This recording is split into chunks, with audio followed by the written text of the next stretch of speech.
So this will be our events team for the AI school. Basically, these will be the people who have built this workshop series and will be helping you around, and answering if you have any questions on Discord or during the workshop. So let's give we can give our introduction. So I'm Kevin, and I'm the director of events for ACM AI, and I am a third year computer science major. And I am very interested in artificial intelligence, especially related to robotics. So we also have Anya over there. She's coming here. Yeah, you want to give a bit of introduction about yourself? It's Anya. I'm a third year computer science major. I'm really happy to see you all. And yeah, don't hesitate to ask questions. And we have Rebecca. Hello, my name is Rebecca. I'm a second year computer science major. I'm excited to meet you all throughout this quarter. Yeah, hi, I'm Aniruddha. I'm a third year math CS major. And yeah, I think AI is pretty cool and I'm still trying to learn a lot more in it. Sure. Let's keep going. So during this workshop series, what you will learn and do, there's a lot. This is just a list of, I think, the most important ones. So Python, NumPy, PyTorch, those are like the important packages and programming language that you'll be using to develop your AI application. We also talk about some topics related to data preprocessing, neural networks, image classification, neural style transfer, real-time computer vision applications. And at the end, we also would do deploying AI applications. So basically, for the series, we have 4 workshops, and each workshop will be on one of these topics. And we will have we have collabs for you to do some coding sessions for you to build up your knowledge of how to apply these topics to your projects. We also have like a workshop project at the end for you to be able to practice what you learned during the workshop. And then if you do it, and then basically you can showcase it to people around you, or maybe if you enhance it more, you can put it on your resume. Yeah. So this is the agenda. We will have 4 workshops, which happens every 2 weeks, starting this week. On Wednesday, 6 to 8 at this time. But for the workshop after it will be at a different locations than currently, and the location will be announced later. So yeah. Also at the end of the workshop series, if you have any projects or any code that you made during the AI workshop series, you can present that at the full project showcase during the winter quarter with all the other ACM project people. So it would be a good place for you to showcase and demonstrate what you have learned and applied through ACM AI School. Cool. So let's get started with the first workshop. So this workshop will be on intro to AI and computer vision.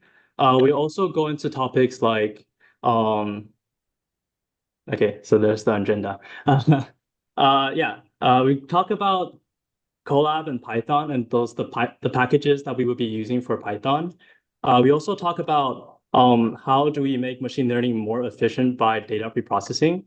And at the end, we will have a workshop project that we will have you implement the data preprocessing. Yeah, and don't worry that you're not experienced with coding or Python or anything. This workshop series is friendly, so we don't expect anyone to have any experience with coding.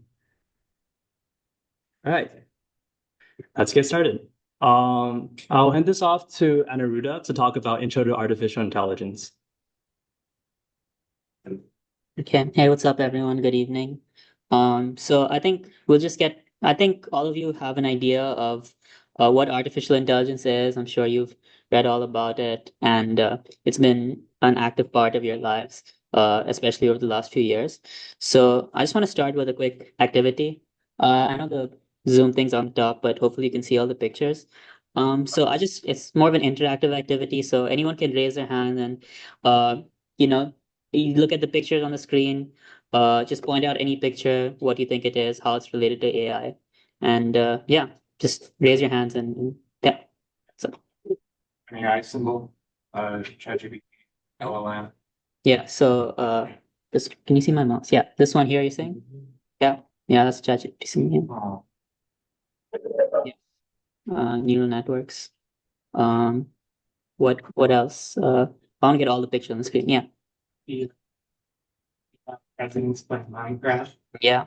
Yeah. So that's generally, if you're not familiar, it's the videos online where Trump, Obama, and Biden are playing Minecraft with each other, and they use AI generated voices for that. So that's an example of generative AI as well. Yeah. Yes, I'm glad someone got that. Yeah, the Hugging Face logo, that's like a company, and you probably use a lot of libraries from Hugging Face. Let's get some from the back as well. Yeah. Yes, the llama. Yes, that's Meta's LLM. Yeah. So I noticed there's also like grades with like the blue things, like that's like the application of like AI to like in like radiology to like determine like whether someone has like tumors or cancer. Yeah, absolutely correct. So yeah, AI has a lot of great real world implementations as well. And yeah, radiology, brain research. Yeah. Yeah. A very codec out, like in the upper left-hand corner, there's like the bounding boxes and like image classification or Yeah. object detectors. Exactly. Yeah. Object detection. That's something we'll learn about as well. Maybe someone in that over there. Yeah. Mine is self-governing. Yeah. Automation. You've heard all about that, I'm sure. Is there anyone who wants to say anything else? Uh, can anyone kind of tell me what any of this stuff is? Just one, these kind of things here. Yeah. Yeah. Yeah. Text to speech. You use it in, technology like Siri, any sort of, Google Translate as well has it. Okay. Yeah, it's implementation in robotics, motion capture. This is like a Roomba, one of those things that cleans your house. So other than that, I'll move on from this. Um, we have a quick video on artificial intelligence. The speaker is also not working, so I'm going to use this mic. And yeah, just it's a pretty short video, so just it should be fun.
Awesome. So, one, I guess, takeaway I want everyone to have from that video is, oh, is it on full screen? Okay. One takeaway I want everyone to have from that video is, I guess, how broad AI as a field is. So there's, many different parts. There's, different kinds of learning, supervised, unsupervised, reinforcement. And there's so many applications like in natural language processing, computer vision, robotics. So as Kevin mentioned earlier, this is a workshop series that's focused on computer vision. So all the projects will kind of be working towards, learning in the field of computer vision. So How do you go to the next slide? Okay, there we go. Yeah, so welcome to the Intro to Computer Vision. We can now get into some more specifics as it relates to computer vision. So there's a few key terms and concepts that you may already know, but I want to make sure that everyone knows. So that will build on top of each other and that you'll learn a lot more about over this series. So I want to start with image processing. Um, so before you train a model, you might want your images to be better quality. You might want to enhance them. So here's just an example of an enhanced image. So image processing includes all the techniques for enhancing images or extracting useful information from them. And yeah, if you have any questions, just please feel free to raise your hand. Image segmentation. So as you can see here, um, there's a picture here, and a model is able to segment this image. We can see that it's able to kind of accurately see where the human is, where the cup is, which parts of the background, things like that. Another maybe more practical example that you've all seen is maybe like the portrait mode on the iPhone or any phone that you have, where it can kind of like blur the background and focus on the individual. It's like a basic example of some form of image segmentation. Um, there's feature extraction. So feature extraction is basically, um, I mean, it's exactly what it is. Based on the image or whatever the data is, your model will identify and extract certain features. So in this example over here, if we were to build some sort of AI that tells you which digits, these handwritten digits were. So, we have this 9, 8, and 4 here. It's kind of able to identify certain features that would be present in a nine. So there could be, hundreds of different ways you could write the same digit nine. And, hopefully your model will understand that there's kind of this like loop on top, and then there's like this line kind of thing attached to the loop on the side. The same thing for all and it kind of breaks it down, looks at all the different features. The same thing for digits like 8, 4, whatever it is. You could extend that to handwritten letters. You could extend that to pictures of cats and dogs, whatever you want. Um, which is why image classification is an important task. I want everyone to remember and know what image classification is, because it's something you're going to be working on in the upcoming workshops. So here, this is an example of an image classifier where, again, it's classifying handwritten digits. So, it's able to correctly identify what each of these handwritten digits is. So, is that clear to everyone? Okay, awesome. This is the next concept I want everyone to know, convolutional neural networks. Um, does anyone have a familiarity of what a neural network is? Sure. Do you think it would be the So the neural network is inspired by the brain, where the brain has neurons. So what a neural network is you have input neurons, and this takes in the input, and then you have hidden layers, which is basically a network of neurons that are connected to each other. And as the information passes through the layers, it is processed, and this is basically where the AI tries to decompose the data and try to understand it. And then you have output layer, which is basically what the neural network outputs. So this could be like classification of digits. This could be trying to classify objects. It could be also trying to predict the next word for LLMs. And yeah. Yeah. Okay. Thank you so much for that. Yeah, that was a great summary of it. Yeah, neural networks are kind of generally made to mimic how the brain thinks. A convolutional neural network is a kind of deep learning neural network that's specifically used for images and image data. So I just want everyone to kind of know what the term is. You'll get into it much later, so I won't, go into detail on this, but I just want you guys to be familiar with the term CNN. Yeah, and this is just all the topics I went over with. This is for like later reference. Yeah, so here's how image classification will work. This is also how a lot of machine learning projects you do will work. But you generally start with collecting your data. So you also, can everyone hear me? I know I'm not meant to the mic. Yeah. Um, yeah, so you collect your data. Generally, the data sets can be different sizes, but hopefully you have a substantially large one for whatever model you're doing. Um, that's what you're going to be running. Oftentimes, I think for at least this series, we'll be doing uh, some sort of label data. So in the example of the number classifier, there'll be a bunch of handwritten digits uh, along with labels saying what digit they are. And then you would want to train your model on that data. So, but then again, before you start doing your model and training your data, you want to pre-process that data. So kind of normalize all of your data, kind of have it in one format. Because if I have like one picture of like a 9 over there, and then one picture of a big one somewhere else, then it's going to be hard for your model to understand what is what. So you want to pre-process your data. Then feature extraction, it's kind of what I explained earlier, identifying certain specifics, differences between your different kinds of data. And then you train your model. Generally, we like to split up our model into different kinds of data, training and testing and validation.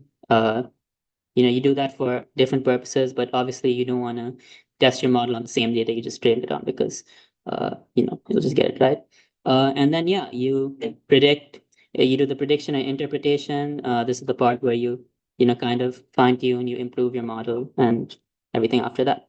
So we can dive in. Before that, there's a form for questions. So if any of you aren't comfortable just saying it out loud, you can just put these your questions on this form over here, and you can ask the questions anonymously. Um, just I'll leave this on for a minute, and then I'll pass it to Anya. Who's going to present the next part.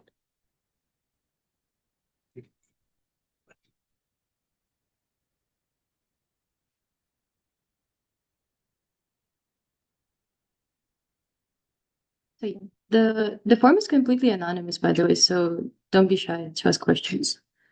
Uh, Also, just to start, we will move on to start coding a little bit. And I know that all of you guys are coming from very different backgrounds, and some of you are like very experienced, some of you just starting out. And we want to make it comfortable for everybody. So please, if you are very experienced and you kind of already know stuff that I'm explaining, please look around and help people who seem stuck and people who are kind of still confused. Please don't hesitate to like raise your hand or use this form, or also ask people around you that you just met. But yeah, so we can start. Yeah, so we will mostly this workshop series we will be working in Google Colab. I will explain a bit more about that. But yeah, feel free to use this link to go and open this Colab that we prepared for you. And I will give you like a few minutes to do that.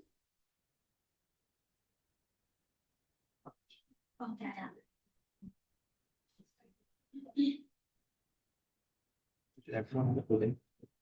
Show the link. The link, yeah.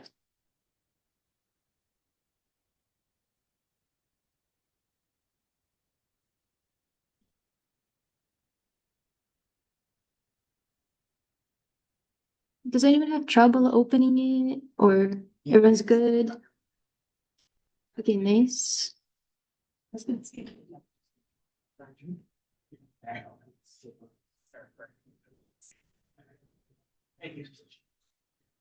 Okay, I think, yeah, let us know if you're having trouble with this step, but for now we will proceed because it seems like everyone got it.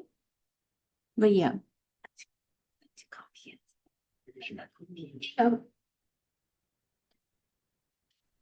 So yeah, as I said, Google Colab will be our main tool for development. And the reason why we choose Colab is because it's very convenient and we don't have to worry about setting up the environment. It's fully online. And we can do both annotations like this, like text, and code also, where we can run the code, which is very convenient. So first of all, let's make a copy of this file. Go here and click, let me make it bigger. Yeah, first let's go and click here on the file and we will do save a copy in a drive, and you will be able to find your own copy later and take a look at it. Yeah, in your Google account. So yeah, then as I said, we are able to create text cells and code cells. So text cell, we just do plus text, and we can say some stuff. It supports the markdown formatting, but you don't have to worry about it. You can just say anything you want. And then we can also write some code that we're gonna do. We already have some cells pre-written for you, and we will start from the beginning. Since we're doing the basics of Python, we'll first start with the variables. And variables are those little names that you give for values. So, for example, this variable is able to store this integer, which is 1. And variables are able to store also different things. So you can treat them as containers for information. We also have this print function. Oh yeah, to run cells, you just click this play button. Yeah. And then you can use print function to see the exact value of what the variable is storing. And print function in Python also supports printing multiple different things. As you can see, I printed the previous A, I printed the B, I printed the subtraction of those things. To leave comments in your codes, you can use this hashtag notation. Yeah, as you can see, variables also can store strings, and we can use that to print some stuff, which is very convenient when you're like debugging your code or you want to just see something on the screen, you would use that function. Then we will move on to creating arrays, which we can also store in a variable. And arrays are just collection of primitive things like integers, like strings. Yeah.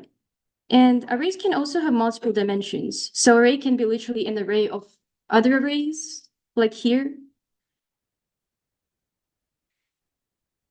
Then, yeah, you can also print that out. And I just wanted to signify what was happened. Oh yeah, I didn't run the previous cells, that's why it's giving an error, but yeah. I just wanted to signify here that we can also comment out big blocks of code using those like 3 little, I don't know, apostrophes. Yeah. You can also refer to specific values inside of an array by giving what index that value is at. And by index, I mean the assigned numbers inside of the array. So for example, if we have a classical one-dimensional array, 7 would be at index 0, 8 would be at index 1, and 9 would be at index 2. And using those values, we kind of can refer to specific array values. And if we have 2-dimensional, 3-dimensional arrays, we just kind of nest it and specify first which outer list is it in and which smaller list is it in. Like for example, in this case, let me run this up.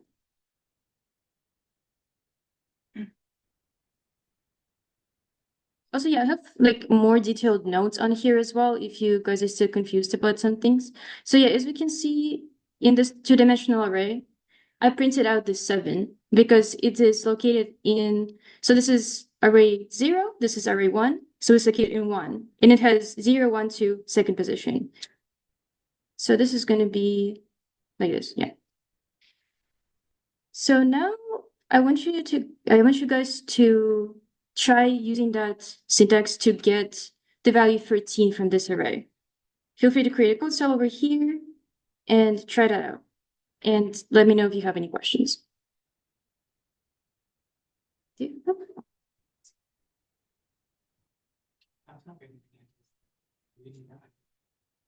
Sorry.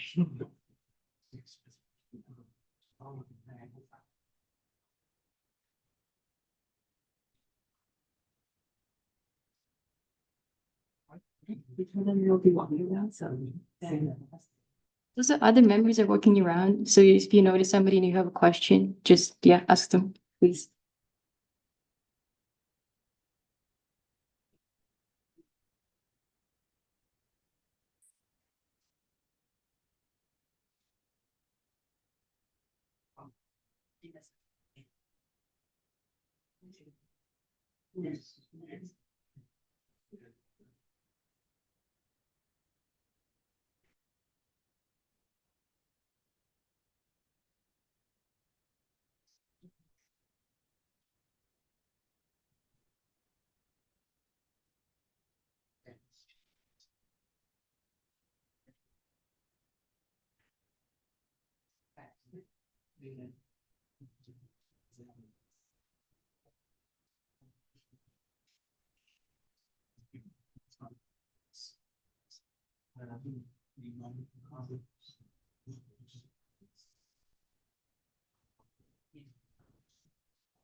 Can I get a quick show of hands of who is done with this? Okay, nice, nice, nice. Does anyone want to volunteer their solution as well? Sure. So we just printed A3 and then the first square bracket. Oh, what did we say again? First square bracket is 2, Yeah. and then second square bracket. Wait, one second. I'm texting. Yeah, what was the first one? 2, 2. Awesome. and then second square bracket 1. 1. Great. Let's see. And, oh, no. Run that and run that. Oh, there's Oh. one more square bracket. Sorry about that. Yes. 0. Yeah, awesome. So yeah, a quick explanation. First, we have a lot of arrays going on. So we first look at the bigger arrays. So first we find which like purple array is it in, and it is in this one, which has index 2, which is reflected over here. And then in this big purple array, where is it in the blue ones now? It's in the second one, so it's going to be index 1. That's what we specified. And in this one, where is the 13? 13 is in the beginning, so it's going to be at index 0. So great solution. Thank you. Then we will quickly go over conditional statements. And conditional statements are going to be very useful for us because they allow us to execute code only under certain conditions. Yeah. And an example of how that's going to look like is like this. This is like kind of a pseudocode for that. So if a logical condition is true, then the code statement under it is going to be executed. If it's not true, it's not going to be executed. And we will have a couple of examples about that. Here, we're also introducing another function that will allow you to get an input from the user in the terminal. So, for example, let's take a string input of the way how you usually say goodbye. And let's play it and type I'm sorry. Have a good day. Yeah. So now we type that in, and now user input variable stores the stuff that we typed in, and we can make sure about that by printing it out. So now we can see it over here. And then let's say we want to build a program that responds to a person saying bye to them. So I just said that user input, the way user input I used was have a good day. And I want the program to print out you too, to respond to me. And here that worked because we have this if the user input I gave was have a good day or have a good night, then I could just say you too, because you too wouldn't really make sense for other greetings or saying bye. And just to break this down, this logical expression is like kind of complex. So we have the first part, which just says if this variable contains this value, so this is where equals, then this turns true. Or if this one is true, then we will also execute this code. But yeah, moving on to another way to write that, we want to have some more generic ways to saying bye for a program, because obviously the user input will not always be have a good day or have a good night. So let's try some random input again and just say bye this time. Okay. And now we can run this program. So now it checks for this condition. Neither of those things are true, right? Because my user input was not neither of those things. So it skips it and goes to this else block and prints CU. And the reason why it does it is because else performs a function in a block like of collector of all cases that didn't work out previously. So you can have as much nested ifs as you want, and else will work if neither of the things that go up top did not work, like in this case. So if this didn't work, then this is why the else worked. So you don't have to write a lot of logical condition for that one, actually. So now we can also add this little thing. And elif allows you to add some diversity, some branching to your logical statements. So now I can have different scenarios. When there is have a in the greeting, I can just print out you too. But when the person says looking forward to, I can say me too. In another cases, I'll just print see you later. Yeah, let's try that. Let's say I want to say looking forward to the meeting. It doesn't matter. Yeah. Yeah. And then we see that it fell into this condition. And again, if neither of those two above will work, then else will work instead.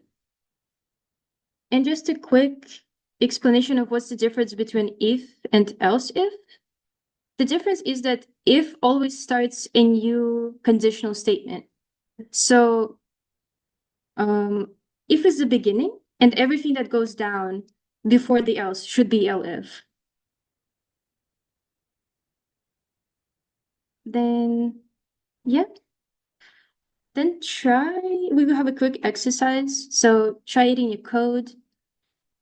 So copying this over. And try adding another branch to our little program with custom response for another way of saying goodbye that you know. Yeah.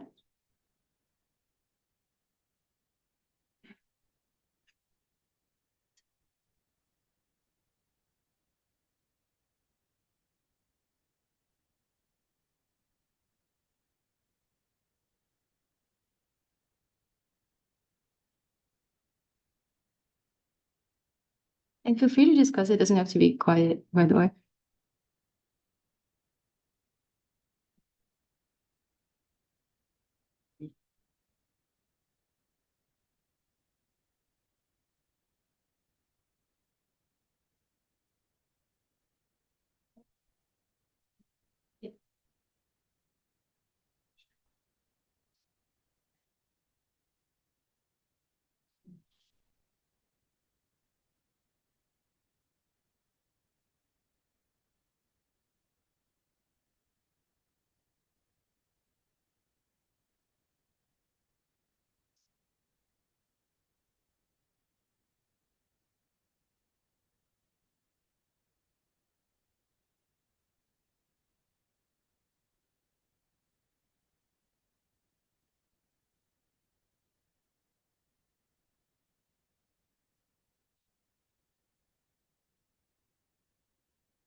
Just think that should be checking.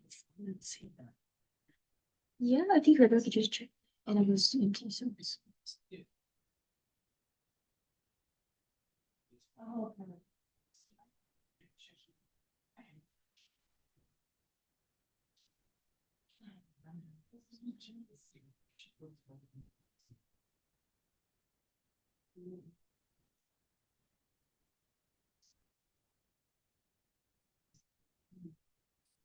Can I get a raise of hand for people who are done? Okay, nice. Nice. I see a lot of people are done. Does anyone want to volunteer for their solution? Or no?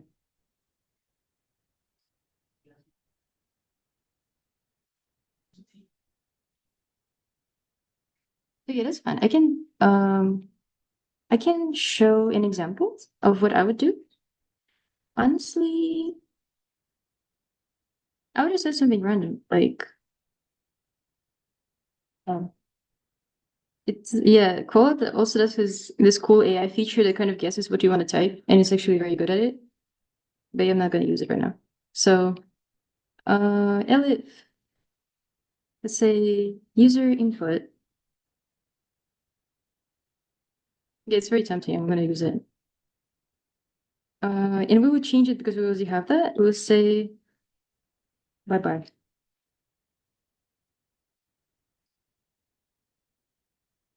Yep. And we could add a code thingy above and just change the user input to be something else. User input. User input. Yeah.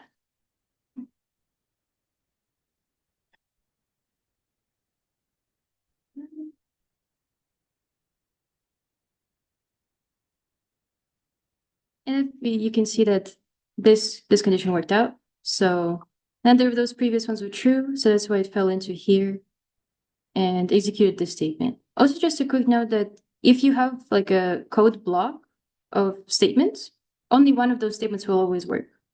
So it's not the case that like if this one was true and then this one was also true, they're not going to work all at the same time. Only one will work, the first one it sees. Now we will proceed to loops. And loops are very convenient ways of repeating code that might be too repetitive to type out. So if I want to, let's say, find the mean of this array, I would normally find the sum of all those things and then divide it by the length of this array.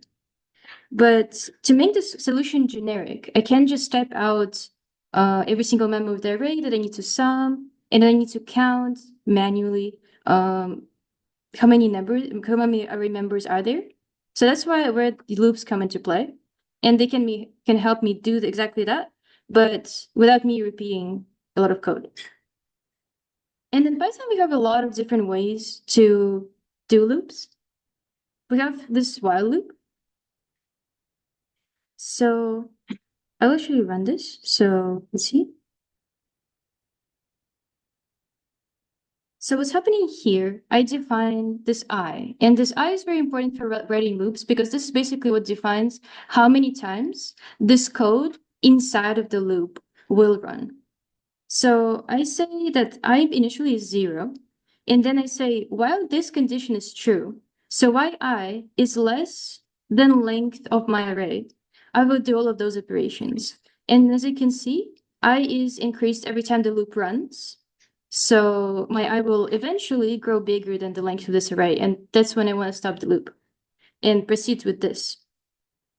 Sum, as I said, is like a variable that will keep track of the sum from the beginning to the current element that we're looking at right now.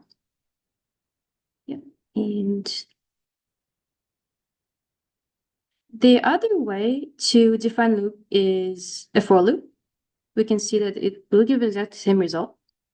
And this one, we only need to specify the sum equals 0 in this case, because here we just say that for I, this our iteration variable, in range from 0 up to length of array 0. Which means that I will just go from 0, 1, 2, 3 up and end right before it reaches this value, which is the length of our array. Just a slight modification, which is specific to Python, we can make it even easier by saying you just iterate through all the elements that are present in the array and sum them up. And then to find the average, we just divide it by the length.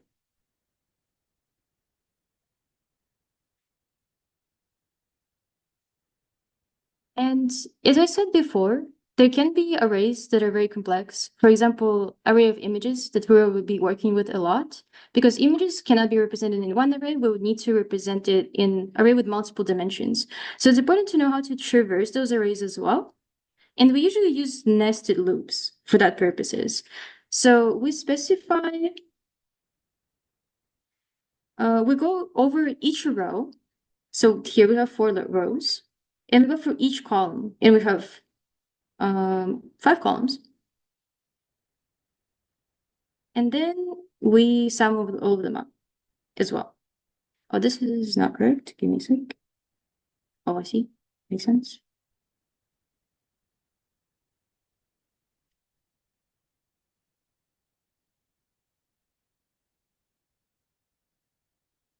Yep. And because this length array gives us the length of this current array, only like the outside elements. To actually understand how many like individual specific integers are there, we need to have this multiplication also. Yeah. And then we have a quick exercise, and I want you guys to, when you're given this array of scores, of someone else's scores, could you first find the overall score, which is equivalent to the mean of the array, like we just did right now? And then based on these cutoffs that I have here, determine what kind of what kind of grade you should have, A, B, C, and so on. Yeah, and as usual, please let me know if you have any questions.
Well, that's gonna be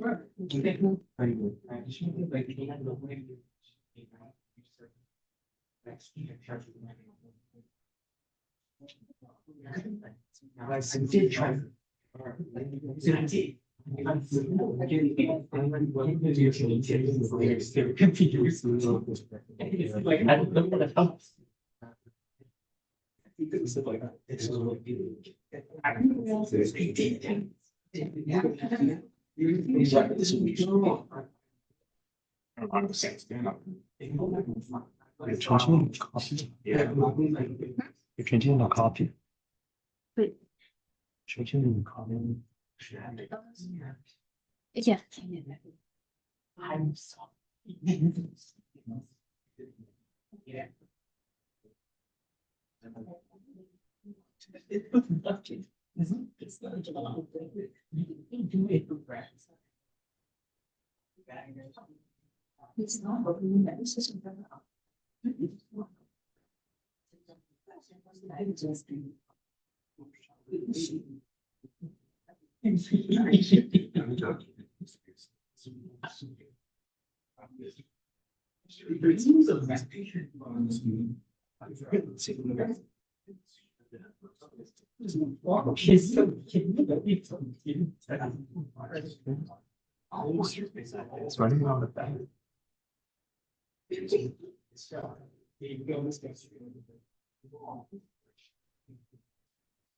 Possible.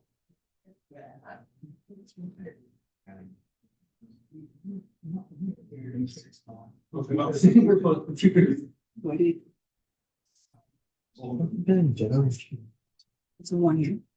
This is a list, so it should have.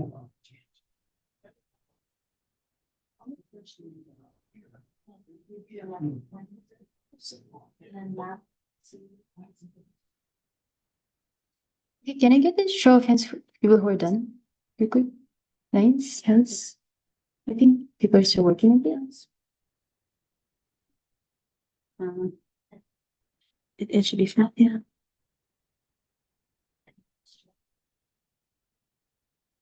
That's good.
Since we're running a bit short on time, feel free to continue working on this, but I will just quickly go over the solution.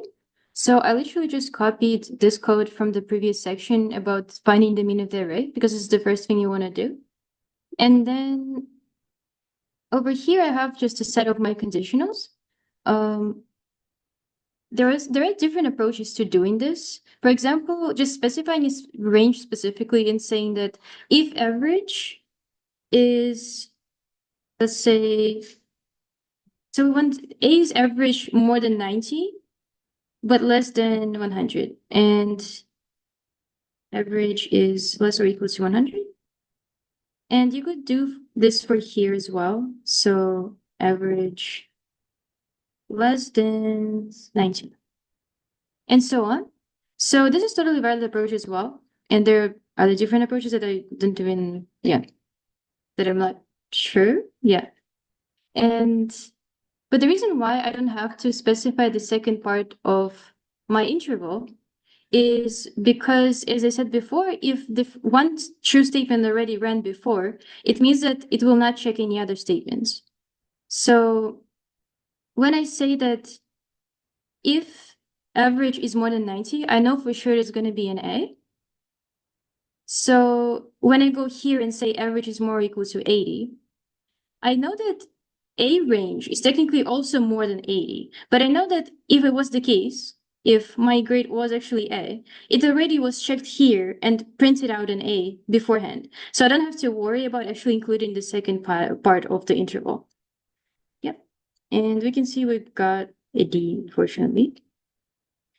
So quick overview of functions. We saw a few functions right now that are built in Python, like print, len, and input. But we also can write our own functions. For example,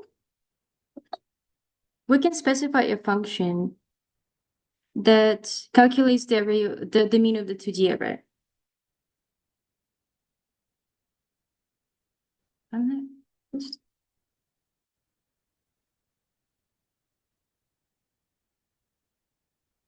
Oh, this is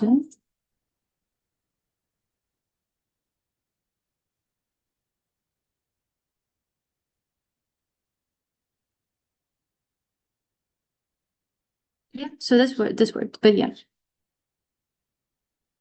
This the definition of functions basically allows us to reuse the same code again and again. So if I want to have two things, like two functions, two loops that find means of the arrays, I can just specify one function take the array as an input and generalize this solution that I use on one array to all the arrays of that shape, which makes it very convenient to find things. Do the same exact operations for different inputs. Yeah, and here's an example. I'm gonna skip this exercise. It was just like basically putting this code. Actually, I might just do that. So we can use this code that we just wrote to take this score array as an input and not type it out in the beginning of it. So we can just say, let me paste the code first. And let me define a function. Define function, let's say grade calculation. And then we take an array of scores. And now we have, oh yeah, and we need to be very proper with indentation in Python or it's not gonna work. Yeah. And we can try running this. Yeah, everything is correct. And now because I have somewhere above, I have scores specified, I can just say grade calculation and scores. And now I just will run this code that I wrote over here. So this is a quick way to refer to some code that you wrote elsewhere or at some point of time. Yeah, this is. Now we're going to move on to NumPy. And NumPy is a library, which means it is a collection of code that someone else already wrote, which is very convenient for scientific computing. NumPy has its own array format, and example is over here. To convert your normal array Python array, we need to use this np.array function. Oh yeah, we need the import. To use anything NumPy related, you need to have import NumPy in the beginning of your code. So now it should work. Yeah, so it doesn't really change the array, but it just makes it better to work specifically with NumPy operations on this array.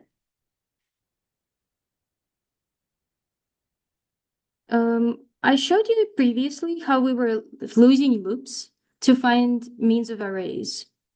And it kind of took, it wasn't too complicated, but it did take some time to do, especially when our stuff has multiple dimensions. And for example, this array does have multiple dimensions. But in NumPy, we can easily do it using this min function that was already written for us. And it's also very optimal. Yeah, there also, we wouldn't be able to cover all of the stuff that is there in NumPy. So when you guys are working on your own projects and developing things, we encourage you to look for documentation that is also linked above, because probably you will be able to find some resources to help you do things you want to do much more efficiently than typing it on your own. Yeah, we'll quickly go over slicing arrays. And slicing arrays basically means that if I have this big array, I can get only a portion of those values and not get all of them. Sorry, and then we'll continue to one. So continuing from where we left off about slicing arrays, I have two more segments for NumPy, which is slicing arrays. So getting specific values, specific sets of values from an array. And also array operations, because NumPy allows for a lot of very convenient operations with arrays that are very useful for machine learning applications. I have like notes on this also over here. And feel free to look at those at your own time, because I feel like we have a lot more interesting stuff that we can go over during this workshop time. And another quick thing that I wanted to introduce is matplotlib. And matplotlib is another library, so another thing with pre-written code that we can use to make our lives more convenient. And it is used for showing and visualizing data. And I have a few examples that you can use whenever you want to plot something. And there's way more plots that you can generate with matplotlib. I just put the basics here. There's also another cool library that does the same thing, and it's kind of, I feel like a bit more modern. It looks kind of more clean, which is Seaborn. And I link two documentations to this as well. But yeah, for now, we can move on to data preprocessing. Yeah, so since we're a little short on time, it'd be best for you to explore around with NumPy and Matplotlib collab on your own. We will provide the solution to the collab at the end of the or after the workshop, so you can like maybe uh, match if your answers is correct or not, or if you got stuck and you need some guide. And so let's continue off with data preprocessing, which is I think which is like the main thing about this workshop. And we also have like a workshop project at the end where we'll code up data preprocessing. And so we have Aniruddha to present this part. Yes, I am back. Yeah. So I think we already explained the importance of data preprocessing in the, I guess, the workflow for working on a machine learning project. So I just want to go over two simple data preprocessing things we're doing and that you would probably do when you're doing things related to images and computer vision. So the first one is converting RGB to black and white. So if you don't know what RGB stands for, it stands for red, green, blue. That's just generally, you probably know that, all the colors are kind of just combinations of red, green, and blue when you work on them with a computer. So yeah, this is just kind of what it would look like. I'll get into why you do this in a second, but yeah, this is just a picture of what it would look like converting the original RGB image to a grayscale image. So the reason we convert is to reduce the complexity of the images. So perhaps there might be some image where the color is very important. But for example, if we wanted to, like I mentioned earlier, classify numbers, the color of the numbers doesn't really matter. What we want to do is, simplify it so our model is best prepared to learn whatever it needs to learn. Again, like if I wanted to do something like dog breeds, then maybe the color would be more important. But again, the point of uh grayscaling your images is to reduce their complexity and focus on very key patterns, like the edges and the shapes and different features it can figure out. Here's just a formula for what happens. There's different numbers for each of R, G, and B. Um, there's some code here, but I will skip past it because Rebecca will get into it later in a later workshop. Um, then on for this workshop, then I want to talk about normalizing an image. So normalization is about scaling pixel values to a range of 0 to 1. It doesn't have to be between 0 and 1. You could normalize it in different ways, but 0, 1 is pretty standard. And that again helps models learn faster by standardizing the input values. Um, Standardization and normalization are actually uh, two different things, but that's not very relevant right now. The reason we normalize is, again, it makes things simpler, it speeds up training, and it reduces bias from differences in pixel intensities. Uh, so again, like I mentioned, if you're a training model, the pixel intensities, which may not necessarily be relevant to identifying different things in something like an image classifier, um, if you kind of remove that, it reduces the bias for you as well. Here's just an example of what the code would look like. I'm not gonna make you, actually code this out yourselves right now with an example. There'll be plenty of opportunities to do that later on.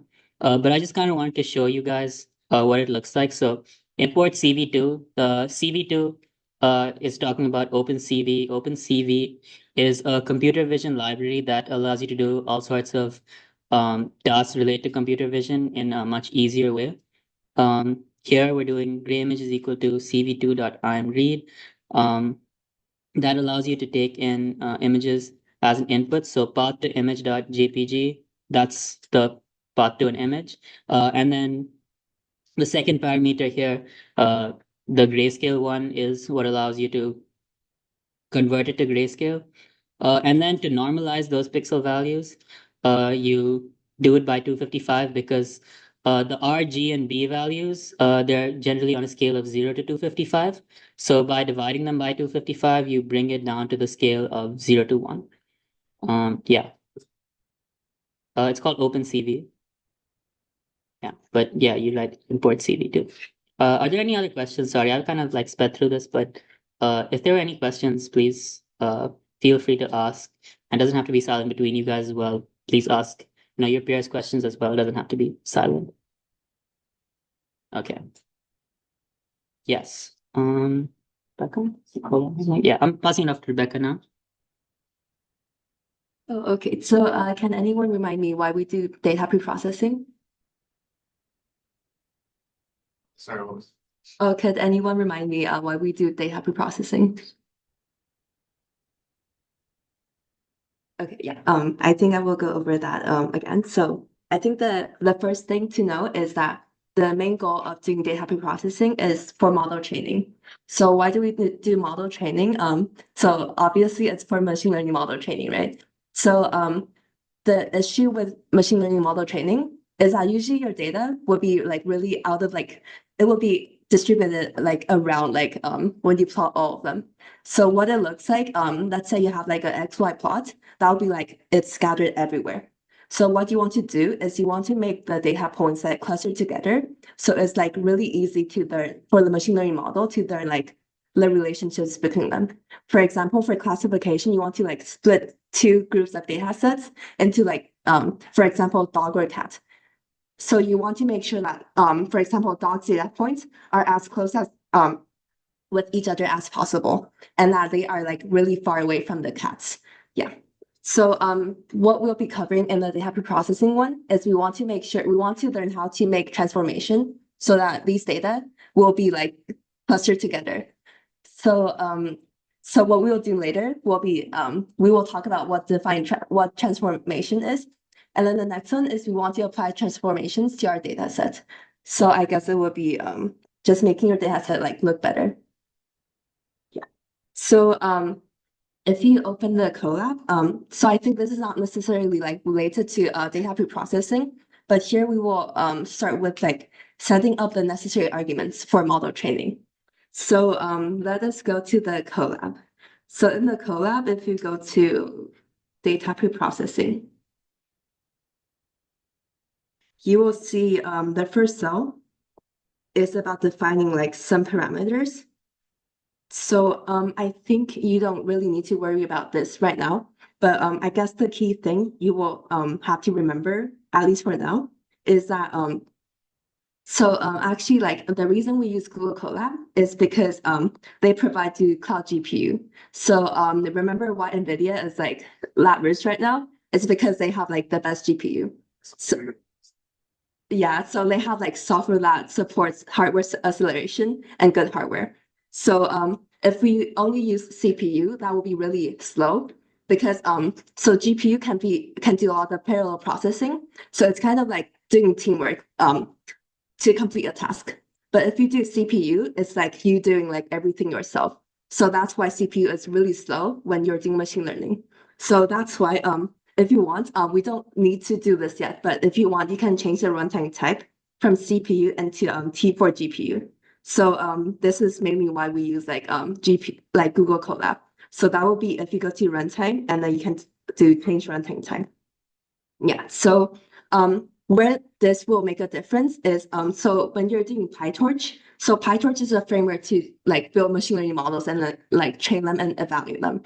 So here you can set the device for where you want to run your PyTorch. So what you will be doing, so yeah, so here we have to import PyTorch first. So its name is not PyTorch, it's called Torch for whatever reason. Yeah, so here you will say torch dot device is CUDA, or if it's not CUDA, it will be CPU. Yeah, so how it will be specified will be here, like you will set like use CUDA. This is like a Boolean. So Boolean is like either true or false. So we'll see whether CUDA is available. So we'll see whether the GPU is available here. Yeah. Okay, so next for the defining transformations. So remember here we talk about like why we define transformations. So with defining transformations, transformations there could be a lot of transformations, right? So you want to stack a lot of transformations together so that like they actually look good. So what you want to do is there's a function called compose in PyTorch that can help you stack all the transformations together. So here I provided an example of like transformation. So first you have to import transforms from PyTorch. So that will be from Torch Vision, import transforms. Yeah. Does that make sense so far? Okay. Yeah, so next, so compose, it's just like you're stacking all the transformation together. And then here, this is like the first transformation and then the second one. So here, the second one, remember Aniruddha mentioned about normalizing the images.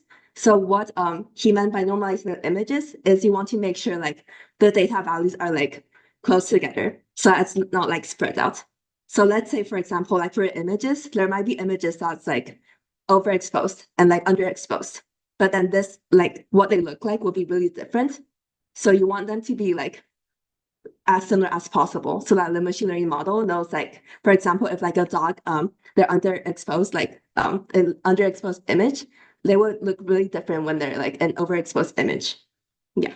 So I think for this one, I'll maybe first make like a 10-minute session for you to like explore around for like the transformations for PyTorch. So this activity is mainly to like, we want to practice how to read documentations and like do your own implementations. So it will be 10 minutes of your task will be to define your own transforms.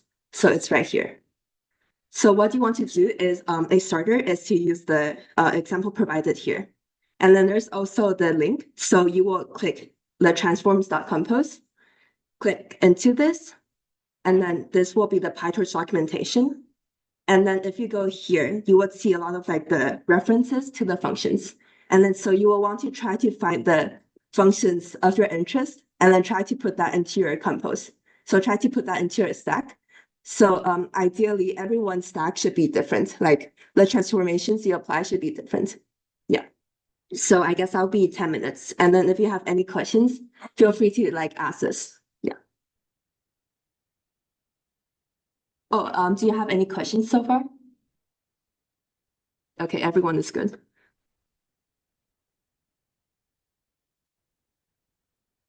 Raise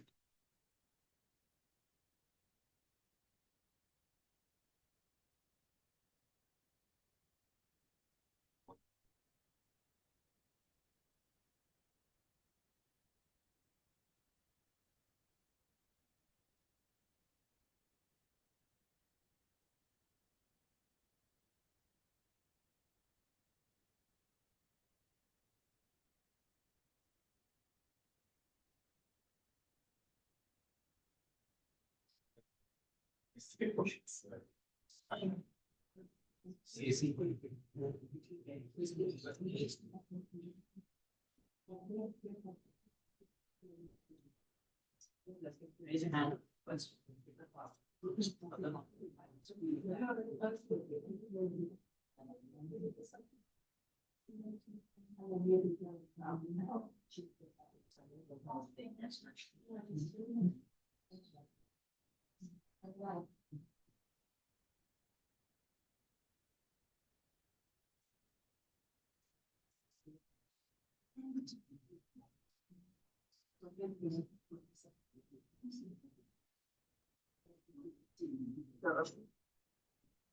So that was kind of like experimentation. Oh,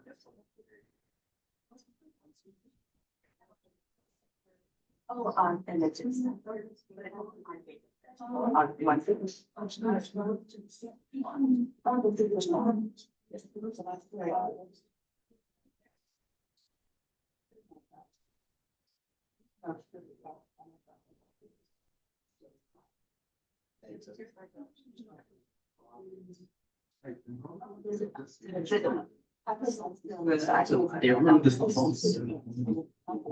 So in order to do navigation, you have to convert it to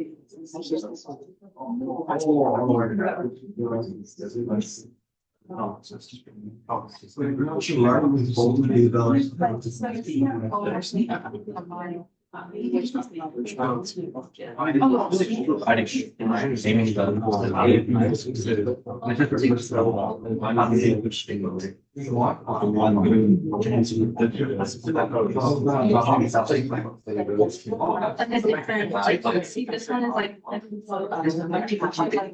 this one is like That's what I think, but I didn't. so And for the ones who make it, so the value is like, it's like, so it's actually like, and this, the direct function. And so then, so they focus over all the and then they like put the function of all of it. And they put that up to like the app on this function of all of this. So then you can find this in a bunch of there's questions selected from so it would, yeah, but this would be like closer to the average and like the standard deviation of all the images.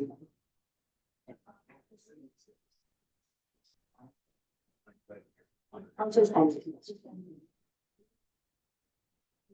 Okay, so I will talk about it later, like, in the future.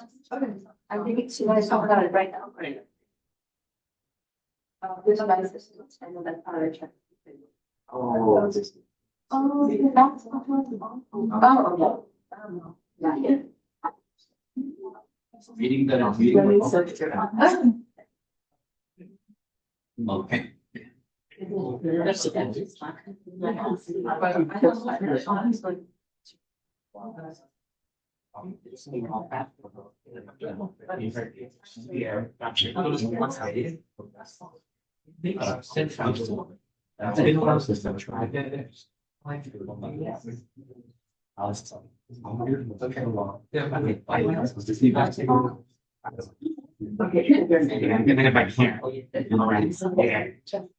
Oh, yeah.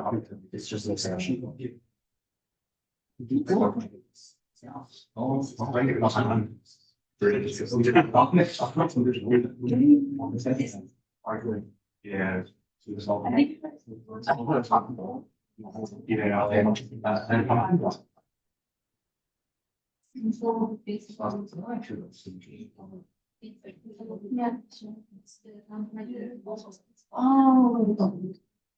It's.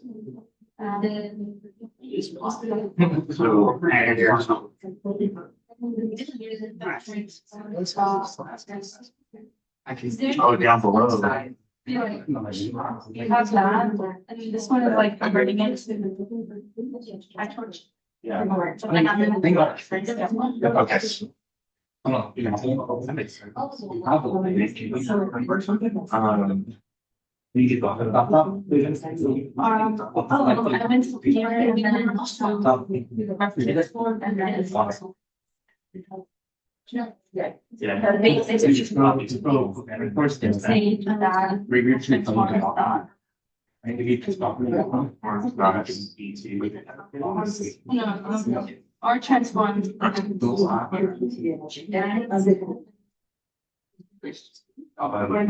Basically. Oh, yeah. I mean, that's all I'm saying.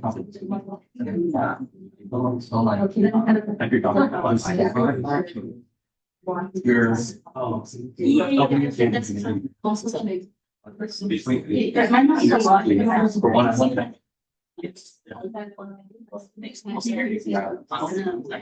Yeah.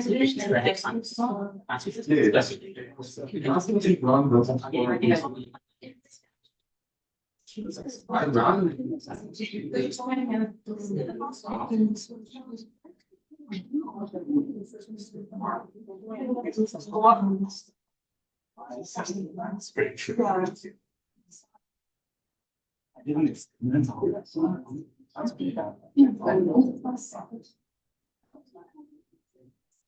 I didn't.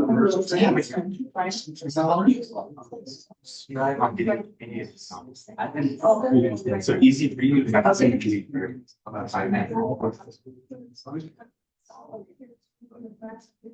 First of all, it's I think first one. Then later on, actually, it's kind of fun. What was the?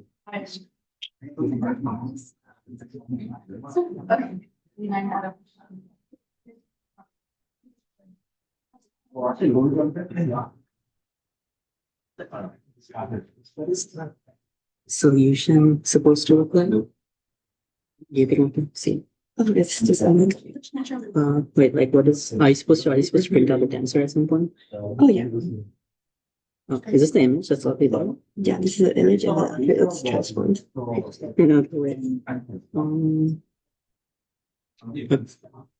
Yeah. I'm gonna go with Okay, fine. okay, I think I will go over it right now for how to see like first they transform images and like examples of how you can transform images. Okay. So it's like suggested. I have this on.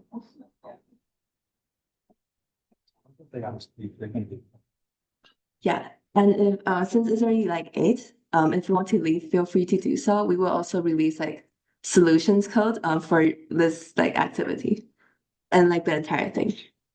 So we'll continue though.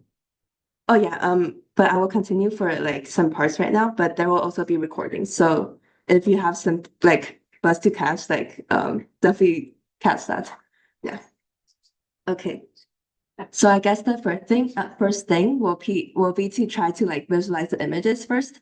So sorry, I'm still like kind of experimenting with how I should teach. So feel free to like give me feedbacks. So I think the first I'll probably try to like type and then you can follow through like the entire thing. So I think Anya mentioned about using matplotlib. So matplotlib is like plotting the images. It's like a tool for plotting the images. So we need to first import that. So that will be import matplotlib dot pyplot. And then after that, after we type the import, we can specify like the exact name that we want to use. Okay, I hope this is like clear. So we will say it's POT. And then the next thing, remember we have the transforms, right? So we also have to import that.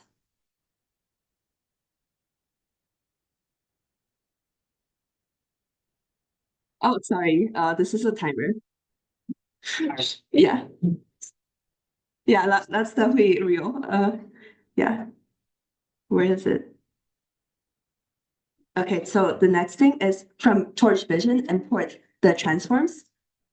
So this is the function like the documentation that you're reading before. So from this library, you will be calling out like different kind of functions for transformations. Yeah. So the next thing, so I guess we can import this too. This is a dangerous notebook. Yeah. So the next thing, so I guess what you can do right now is to choose like your favorite internet image. So for example, let's see.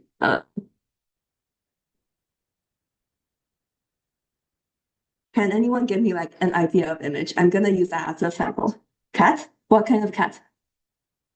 Cute cat. Okay. How much about that? Cheap. The big cat. Chibi chop. I think I'm like cat. Okay. Why that one? Okay. This one, right? Oh yeah, that's fine. Yeah. Okay, so what you do, so you can go to any of the random images that you want. And then what you do is you copy the image address. Okay, so let's see what happens if we copy the image address. So this is what it looks like. So why would we want that? It's because we want to download this image. So I think most of you like already know, but here if you like right click, you can say like save image as, right?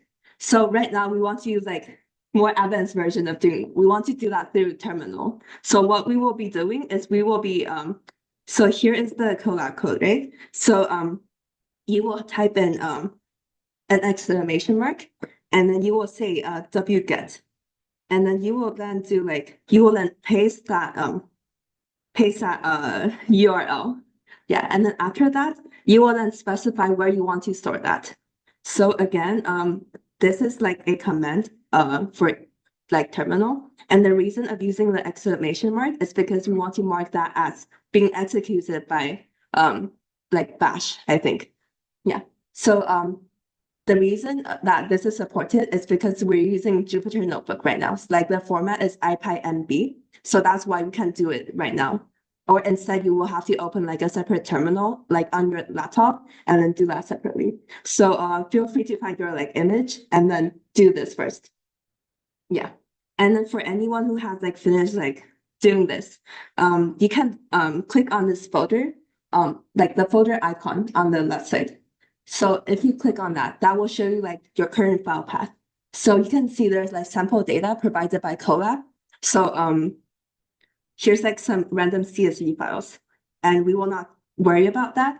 But you will so here if I run this, and then here after you like input the URL name, you will also be specifying. So you will say this is like a flag, so it will be hyphen and then capitalized O. So that will be like the output file. And after that, you have to specify like the name or like file path that you want to store the image in. So the next thing, oh, it's already suggested me cat JPG. So we will do that. Yeah. So here you can see that it says it's saving the thing to cat JPG. And if you look on the left side, you can also see there's cat JPG right there. So yeah. Okay, so if we click on this, we can also preview like the cat. So it's also here. So I guess I'll give you like 1 minute to do like to select your favorite image, and then we will like continue.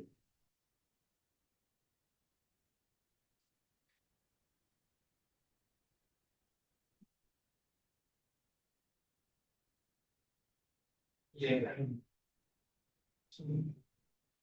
Next one should WK space. Image address.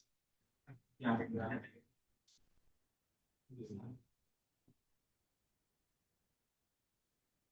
It's not a bit.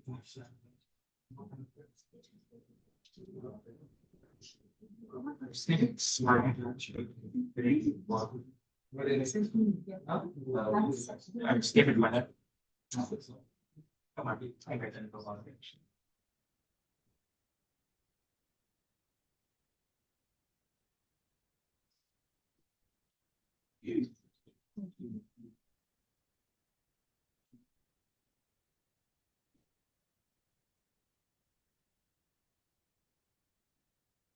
Okay, so we'll continue. So I hope everyone has found their favorite image. So the next thing, what we want to do is we want to read that image from our folder, from our directory, and then use that as a data preprocessing like image that you want to experiment with. And then after that, we want to plot that out so that you can like test with like your transformations and see like what it will look like after your transformation. So the first thing will be to load the file. So we want to load the file. So because of that, we need to import the necessary library. So the library we want to be using, so it will be part of Torch. And then so it will be let me see. I think it will be torch.io. So that will be from torch.io, import read image. Okay. Let me just double check it's the same. It's the right thing. Okay, so after I double check, I think it will not be torch.io. It will be torchvision.io. So it will be this. Yeah. Oh, and whenever you're writing like your own code, feel free to do this so that you can like double check. Yeah. So we want the reimage thing, right? So now we want to load our image. Okay, so I think I will start like a new code block. Okay. We will remove this. Okay, so you want to specify first use image. Oh, it's providing me the thing. Oh, I think I should enlarge it. So here it's saying reimage cat.jpg. And the reason it's cat.jpg, I guess, it's because it says that I created the I downloaded the cat.jpg file. So I guess we can like do this first and then see if it works. Okay, so I guess it's working. So the next thing is after we have loaded our image. Okay, so I guess the first thing we want to make sure that it's the right image. So let me see. So we will put the image shape, I guess. So since read image, this function is like it's important from torch vision.io, right? So this function, it reads the image and then reads that as like a torch data type. So remember, it's like integer, like float, double, like there's different kind of data type. So the specific data type we're using is like a torch data type. And right now, when I'm using image.shape, it's like giving me the exact shape of what it has. So what does all these means? So look, here's like 3, 5, 1, 2, and 5, 1, 2. So the first one is, remember we're using RGB image, right? Because the cat is colorful. So it has 3 channels. So it has like the numerical values represented from 0 to 255. And the next 2 will be the width and the height. So that would be the exact size of that image. So I believe if you now do the same operation for your image, the size will be different unless you're using the same one, I guess. Yeah. Yeah. Sorry. First number. Oh, first number. Oh, sorry. It's 3. Oh, so for the first number, it represents the number of channel it has. So what I meant by channel is like the color channel. So like how many channels do you need to represent an image? So in the case of RGB image, you need to have 3 channels. So each of them, the first channel will be red, the second channel will be green, and the last channel will be blue. Yeah. So that's a kind of like a way for representing your image. There will also be other ways that use other kinds of channels, but for right now, since we're using that format, it will be 3. Okay. Yeah. So I guess I will extend upon that. So remember we have like black and white image, right? So for that one, we don't need to have color channels. We only need one channel that represents an intensity of the black color, right? So we will only have if you use like a black and white image, if it is that specific data type, there will only be one channel. Yeah. Okay, so the next thing would be we want to use matplotlib. So remember matplotlib helps you plot your data. So right now we want to use that to plot our image. So okay, so here to remind everyone and also myself, matplotlib.pyplot is being imported with the name of PLT. So if you want to call this thing, you have to say PLT and then dot. Okay, yeah, does that make sense? Okay, so what we will do now is we will do PLT. We want to show the image. So this is the exact function. It's called plt.imShow. It's like short for image show, I guess. Yeah. And then the next thing. Okay, so I will first try only using image. You see that it's suggesting me to permute. I think I'm not gonna do that for now. Oh.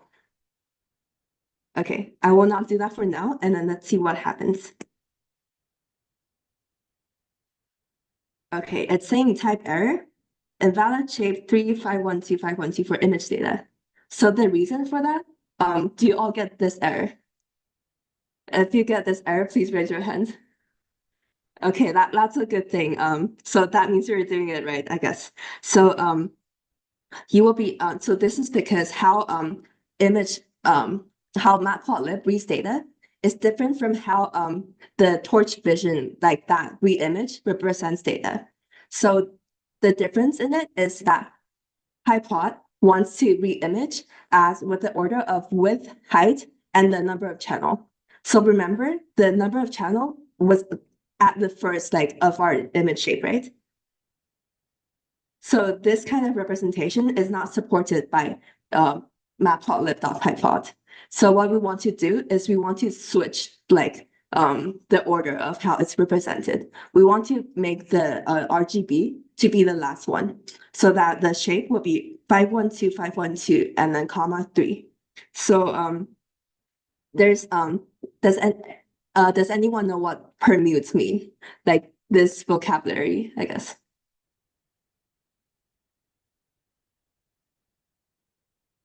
Okay, so permute kind of mean like you want to kind of switch like the combination, right? Like I think it's from statistics or probability. So you want to switch that. So we'll be using so it has the inbuilt function of permute. And then here we will type in 1, comma, 2, comma, 0. So the reason for that, so what does each of the number represents? It represents the order in the original image. So remember the first one. So we're using index 0 based. So the first element is on index 0. So since we want to move the first element into the last one, here we specify so 1, 2, and then 0. So this means that the index 0 is being moved to the last one. So the RGB channel is being moved to the last one. It's like changing how it's being represented. Does it make sense so far? Okay, someone is shaking their head. Could you ask your question?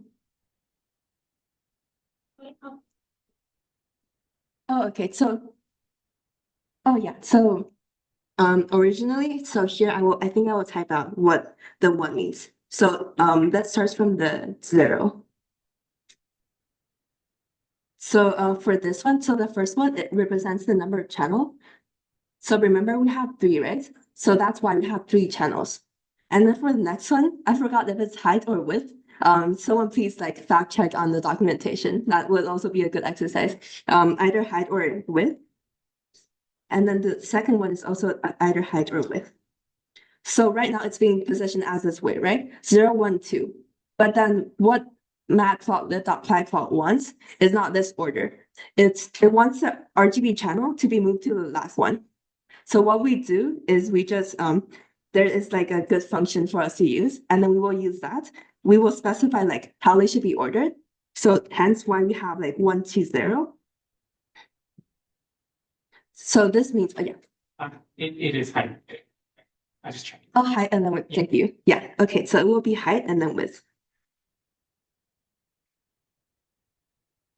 So the reason we use 1, 2, 0 is because we want height and width to be the first two, and then the RGB channel to be the last one, so that we can plot the actual image.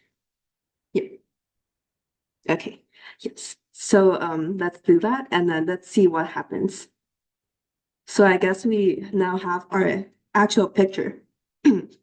So can everyone like, yeah, okay, I think this is a huge accomplishment for us today. So everyone please like plot your image and then see your like image of your choice.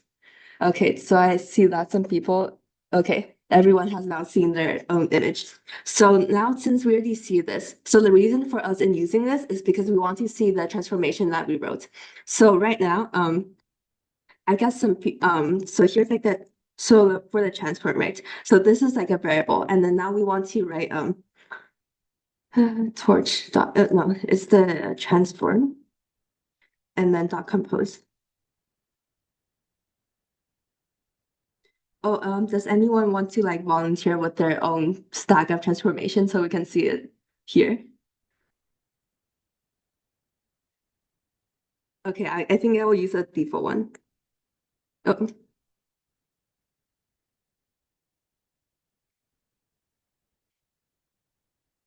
I think I will use that first, and then I will demonstrate how to look at documentation and then try them. Yeah, so this is like, so let's make sure that it's running correctly. Okay, so this is not transformed yet, right? So what we want to do is we want to apply the transform. So let us define a new variable called, wait, where is, called image transformed. And then what we do is we transform. So this is like a function. So you can input like your image, and then it will spit out the transform image that goes through your pipeline of compose. So let's do that. Transform image. And then let's do this. Image transformed. Oh, maybe this is too small. Okay. So we first use a transform image to transform the image, and then we get image transformed. And then we now want to plot the image that is being transformed. Okay.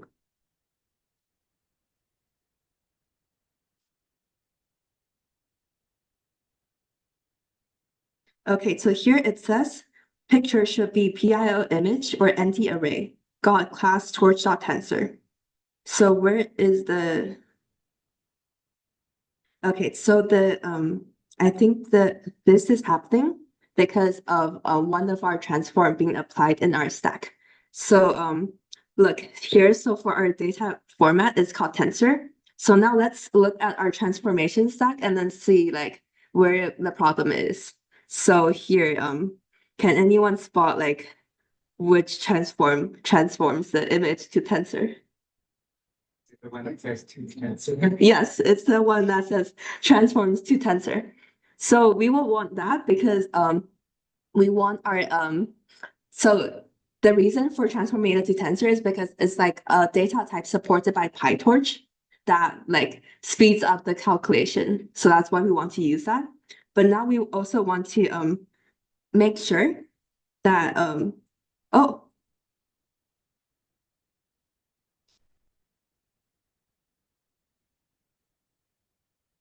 I think I'm debugging it incorrectly. So I think the oh, okay, never mind. I think it's correct. So I guess what we can do now is I think for debugging, I will try to comment out the two tensor first, and then we will see what happens. Okay, so here it says like the input tensor for the normalization. Oh, what's happening? Input tensor for the normalization should be torch tensor, but now we got torch U and 8. So what is U and 8? It's unsigned integer with 8. I think it's 8 bits or 8 bytes. I forgot. I don't know which one. So it's that format. But what we want is the float tensor. So if anyone look at the documentation, there's actually I think I will try not to use two tensor right now. And then instead what we will be using is we will be using there's another one called two data type. So I think it's 2D type. So the goal right now is to get our input image into float representation within PyTorch. So let me take a look at if this is a function that actually exists. So okay, so this is the exact function that we want to use.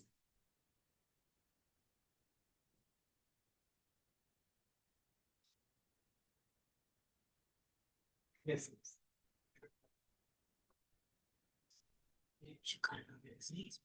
Oh, okay. To this part. What Yeah. do you do? Okay.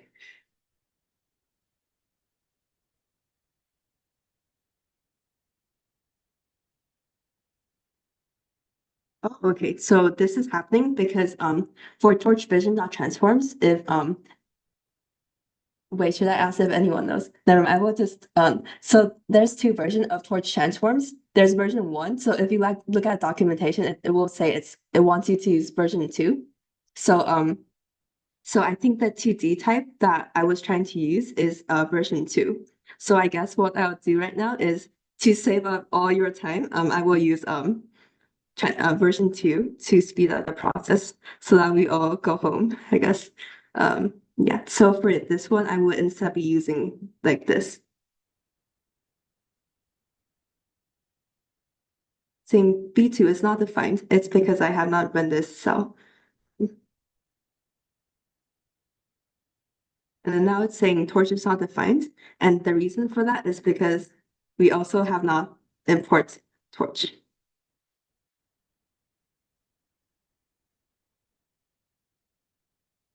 Okay, so now again, it's saying that there's invalid shape. So can anyone remind me of what we should be doing for, oh yeah. But it's the one where you permute. Yeah, permute. Yeah. Yeah, you should permute for the plotting. So you permute and then wait, it was 120, right? for the order.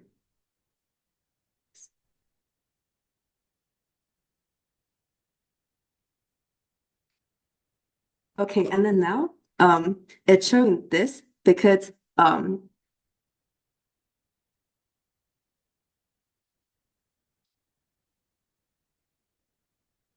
it's because with our normalization, this is not a valid range.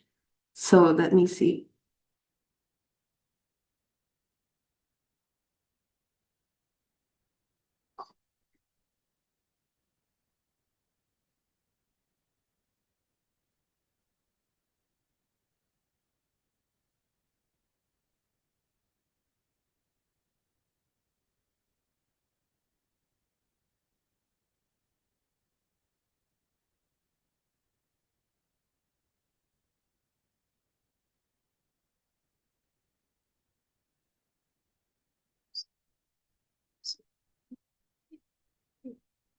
Oh wait, actually I have the solution here now.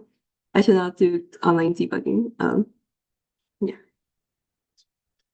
So the reason for I think for what was happening is because when we were changing wait.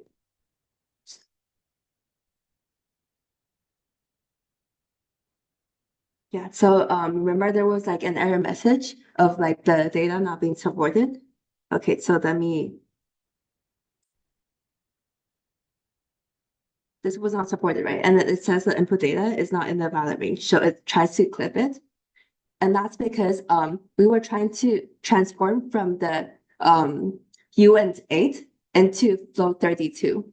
So what that will happen, so the UN8 is from 0 to 255. And then the flow 32 is from 0 to 1, I think. And then or negative 1 to 1. I think it's 0 to 1. Yeah. So when you like transform it to that specific data type, if you did not scale whatever data you have, it will be the same like scale. So it will be in the invalid range and it will not be accepted. So you will want to say scale equal to true so that it actually scales it. So here, after we normalize it, it looks like this. And then this is like the one of the transforms. Yeah.